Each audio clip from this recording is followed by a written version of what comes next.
Да не, ну, это уже, ну, мне кажется, такой, как бы, это и часть биографии Оксимирона какой-то определенный, он отказывается это признавать, но я же вижу его фан-базу, которая как бы там и там присутствует, и для них это такая, как бы, ну, тоже фарс некоторый, на самом деле, мне Биф кажется. со Славой КПСС Ну, отказывается да. признавать? Не то, что как бы Оксимирон отказывается признавать, что, мне кажется, биф со Славой КПСС — это важная часть его, как бы, лора. То есть это, в принципе, то, что сделало его тем, кем он сейчас является. Как и Славика это Слушай, сделало ну вот тоже.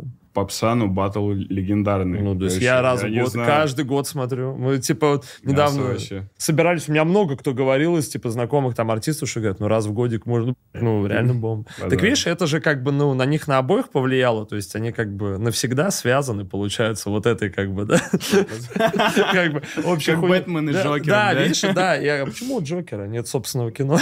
И, короче, видишь, Оксимирон пытается выйти из этой орбиты, да, Славика, а Славик ему не дает, он наоборот, я тебя опять...